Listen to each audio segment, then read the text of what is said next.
So how hard is it to actually edit 8K footage? Well, if you're a Premiere Pro user like myself and you don't want to buy a Mac, it's actually pretty damn difficult, and it's pretty depressing. For a lot of people, you're probably considering purchasing the new Autel EVOs. They have the EVO 2, which comes in two different flavors that will say for consumers, the 8K or the 6K. I'm disregarding the thermal camera. That doesn't count for you guys. But yeah, a lot of you want to wait for the 6K because you may think that that's better, easier to use. But I got news for you. No matter what, whether you shoot in 6K or 8K, remember this word, proxies. What's good, everybody? Welcome back. Original Dobo, and today we're talking about editing with 8K footage from the Autel EVO 2. So I've got some clips that I shot while I was out in Vegas, and yeah, these are done in 8K, which is a very, very taxing resolution size. Not only that, they're shot in H.264, which H.264 is a very compressed codec all by itself. Typically, when I shoot like these talking headshots, I use my Ninja Atmos and I shoot in 422. Now 422 is a lesser of the condensed or compressed codecs, which makes it easier to edit when things aren't so compressed. It's probably one of the reasons why I'm also really excited about the X Dynamics Evolve. That ProRes license that they're going to have with that is absolutely game changing. But talking about the 8K codec on the 8K resolution on the Autel EVO 2, yeah, so 120 megabits per second. It can tear apart a computer pretty quickly. This computer that I'm using here is pretty specced out, Ryzen 7 3700X. It's got an RTX 2070 Super GPU, water cooled, 64 gigs of RAM. You get the idea. It's pretty well specced. My MacBook Pro i7, 16 gigs of RAM with the AMD GPU. It's like a 2018, I believe.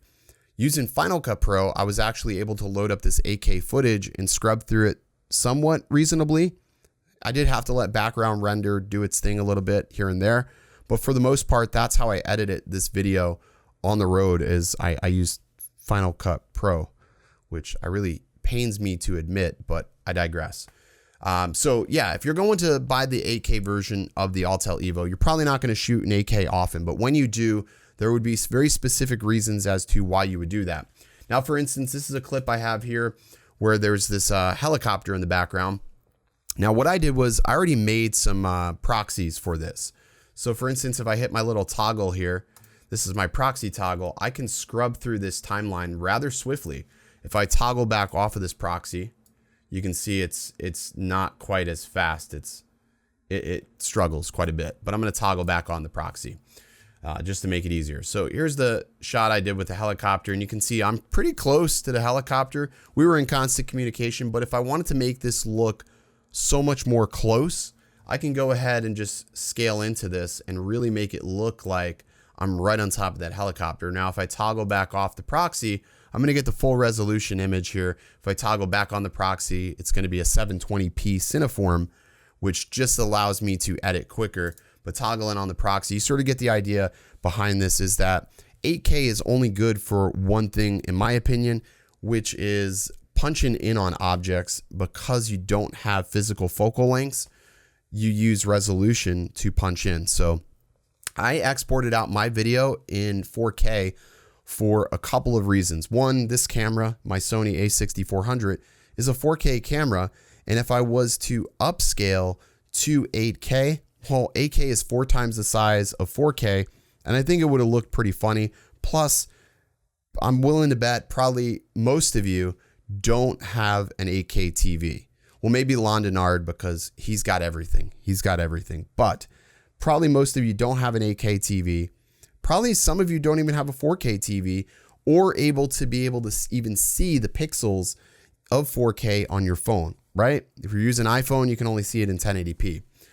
So when you downsample this footage to, let's say, 4K, it should be much sharper.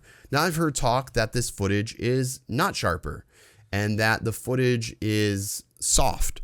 Now, here's some shots I shot while I was out in the desert, and I'm just gonna pull again. I'm gonna pull max 8 up here. This is that shot of the helicopter, and I'm gonna scrub all the way. I'm gonna actually open this up. So here's the shot of the helicopter. Let's get a good shot of here. So I'm bringing this up in Windows Media Player actually. Trying to find a shot where it's like, oh, there it is. All right, so here it is, helicopter. This is on a 4K monitor, and I feel like I can actually zoom into this pretty decently, and I really don't notice any softness. Again, this is a big monitor. Any other clip I feel like would probably be pretty soft, but I don't really know I would shoot in 8K unless if I was doing something like that. For the clip of the helicopter, I did shoot in 8K because I wanted to punch in as close as I could, and I feel like that was absolutely worth it. But any other time, I don't think I would shoot in that resolution. I would probably use 4K 60. So editing through these clips, I talk about proxies. How did I create these proxies? Well, it's pretty simple. You can actually Control M, you can create preset ingestion settings on Premiere Pro. So if I hit the timeline, Control M, I'll bring up my configuration, and what I can do is I can change this over to QuickTime, drop this preset down to ProRes 422, save it as a preset, and now I have ingest settings for media encoder. Literally the whole process of doing the encoding doesn't take that long. It took maybe about 6 minutes for 3 clips. Each clip was about 845 megabits. Actually, some of them were a bit larger at almost a gig. But it is doable.